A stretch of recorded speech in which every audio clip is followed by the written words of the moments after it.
Bonjour et bienvenue pour une nouvelle vidéo.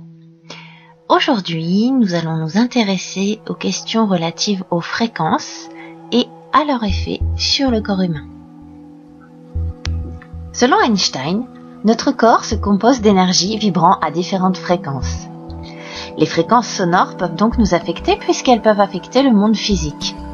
Différentes preuves ont été apportées lors d'expériences scientifiques en sciences cymatiques et lors d'une étude menée par le docteur Emoto sur la mémoire de l'eau. Selon les sciences de cymatique, les fréquences sonores se déplacent dans l'eau, l'air ou le sable, modifient les vibrations de la matière et donc sa forme. Les expériences sur la mémoire de l'eau ont été menées par le docteur Masaru Emoto qui a eu l'idée de faire l'expérience suivante. Soumettre l'eau à des émotions, des intentions, des sons et des mots pour voir s'il y avait un impact sur la cristallisation de l'eau lorsque celle-ci gèle. Selon les sons ou intentions émises, vous pouvez constater que les cristaux d'eau n'ont pas la même forme ni la même couleur. En sachant que nous sommes composés de plus de 60% d'eau, il est donc évident que les émotions peuvent jouer un rôle sur nos cellules. Eu égard à ces constatations, nous pouvons toujours croire Einstein, selon lequel il est nécessaire de correspondre à la fréquence de la réalité que vous voulez attirer. En effet, dans la mesure où nous ne sommes qu'énergie et fréquence, il est nécessaire de vibrer à la même fréquence que celle que nous voulons attirer pour pouvoir construire la réalité que nous souhaitons. Nous attirons ce sur quoi se porte notre attention. Aussi, en cas de situation difficile, il est préférable de visualiser des choses positives. L'utilisation des fréquences n'a rien de neuf. Pour trouver un équilibre intérieur et renforcer ses capacités, la religion, via les chants grégoriens, et les techniques de méditation orientale utilisent déjà les fréquences sonores.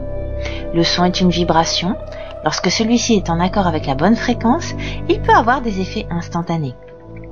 Voyons ensemble les 9 fréquences du solfège pour pouvoir comprendre comment fonctionnent ces fréquences. La fréquence 174 soulage les douleurs et permet d'avoir une base stable pour notre évolution. La fréquence 285 influence les champs d'énergie et accélère la conscience. La fréquence 396 libère la culpabilité et la peur et nous donne accès à la connaissance. La fréquence 417 dénoue les situations difficiles, facilite le changement et permet le contrôle des réactions émotives. La fréquence 432 nous aligne et favorise la guérison, la conscience et l'expansion spirituelle du code ADN. La fréquence 528 donne place à la transformation et au miracle, notamment à la réparation de l'ADN. La fréquence 639 met en communication et établit les relations, ainsi qu'un équilibre et la tranquillité. La fréquence 741 favorise l'expression, les solutions, le nettoyage des cellules toxiques. La fréquence 852 permet un retour à l'ordre spirituel. La fréquence 963 permet la connexion au cosmos, l'éveil, l'activation de la glande pinéale. Au contraire, la fréquence 440, qui correspond à la plupart de nos musiques modernes, ne serait pas en résonance avec la nature et produirait des effets négatifs sur la conscience humaine ainsi que sur son comportement. La fréquence 432, autrefois utilisée, serait au contraire beaucoup plus relaxante.